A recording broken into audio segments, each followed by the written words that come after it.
Hey guys, it's Tomatoda. Today's video is going to be about my visit to the K Illustration Fair. K standing for Korean, I assume. I apologize that this video is almost a year late, but that just means it's almost time for the next K Illustration Fair. So this year in 2024, the summer one will be held in July 26th to the 28th, once again at the BUSAN Bexco Convention Center. And I say summer because they also have another one. It's the same event, but in Seoul around the month of February. I went to the Busan one because of timing, and I was already in Busan to see my side of family, so it kind of worked out. But on this particular day, I had a special guest joining us on this adventure. Alan draws clouds. He's a very talented young artist. I suggest you guys go check out his artwork on Instagram and TikTok, but he really helped me out with this video by filming so much footage that actually turned out way better than my own footage. He's also like a foot taller than me, so his view and angle was a lot better than mine as well. Thank you so much, Alan. For this event, you do have to buy tickets, which we bought at the door. It was 5,000 won per person for that one day, which I was shocked about because that is so cheap. But it does look like they raised the price to 7,000 won this year, which is still really cheap, especially when you compare it to like anime conventions in the States. But my husband said if the tickets are cheap, that probably means that the booth is expensive. And he was right. I looked up the prices for the booths last year, but I didn't screenshot that information, so here are the prices for the booths this year. There's a few different types of booths, and I really like how they had this website done. And if you need extra stuff like electricity, internet, chairs, there's additional fees that go onto it. Before I even stepped foot inside, I already had my mind set on dropping hella money at the event because I received birthday money from my family the day before, and I was planning on spending like a majority of it here, but that did actually prove to be a little difficult. I guess because the cost of living in Korea is a lot cheaper than America, the items here were priced a lot lower than I had expected, so I had to think more about how much stuff I can fit in the luggage rather than how much money I had left, which kind of made me feel sad because there were so many amazing artists who you can tell put a lot of work into their craft, and knowing how much they were paying for their booth, I feel like they were undercharging for their work. Example, the most expensive one item thing I bought here was this handmade ceramic hamster cup, and it was only 30,000 won. I also bought one of these ceramic cat trinket bowls for I think 13,000 won, just way too underpriced in my opinion, and knowing the American market. And unfortunately I couldn't buy too many ceramic things because they do get heavy really fast, but I really hope that these artists were able to sell a lot over the weekend and make good profit. Also, I want to mention that before I filmed people's booths, I did ask them for permission, and pretty much everyone said yes. I only had one table tell me no, and you know what? That one table was kind of shady because they were selling some AliExpress type of items. Not everything on their table was AliExpress. There were some what seemed like handmade resin stuff, which I'm not going to show, but I did accidentally capture their table as I was passing by, like, okay. But other than this table, I didn't see anyone else doing the same thing, and everyone else was really chill and enthusiastic about photos and videos. There was one booth that even let me pet their alpaca dolls. 알파카 털인데 페루 쪽이랑 저희가 협업해서 그쪽에서 이제 털 빠진 그 알파카는 그런 털을 모아가지고 이제 다 탈색해서 저희가 살짝 만들어서 이제 소공했고. They were so freaking soft. This booth gave me so much dopamine. Majority of the stuff I bought at this event were small trinkets and accessories, except when I arrived at Hamjun Art's table. She is one of my most favorite hamster artists, and she is such a sweet and kind person. I was really super excited to finally see her booth and to meet her in person. When I got to her table, I just bought shit without thinking. Business card, let me see. Well, now it's mine.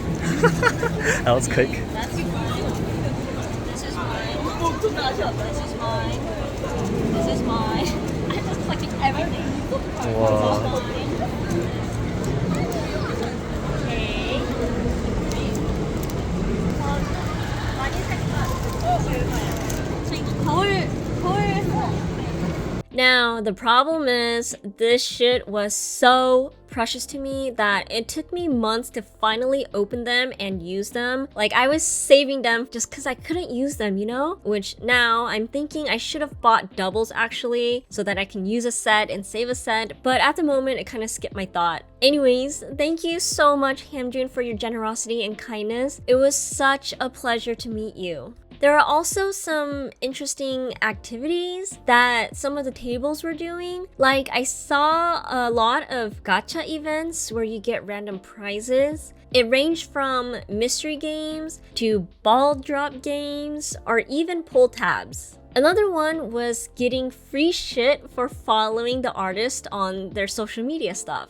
When we first came in, we came across a cute doll booth called Little Lily, and the artist was telling us if we follow her on her socials, we could get free stickers. And we're all like, hell yeah, love free shit. And as we went along the different booths, we found out this was a common practice. The booths will have signs for, like, they call it a follow event or an Instagram event, but basically you follow them on their Instagram or Twitter account and you show them that you followed, and then they'll give you free stickers or sometimes free prints. I'm actually going to try this out myself at the next anime convention I am tabling at. Another activity is something I have seen being done in American anime conventions before, and those are stamp book events. You get a card and it'll say, like, if you make a purchase at each of these booths that are involved in whatever the program, you will get a stamp. And if you collect all of the stamps, you can get a free item or a prize. I did not do this event. Segueing into another thing that I didn't do was try out the food. There were booths that sold food and some were even cooking on the spot. They're all located and grouped in around the same area, but we weren't hungry when we walked by, so we voted against eating at the moment.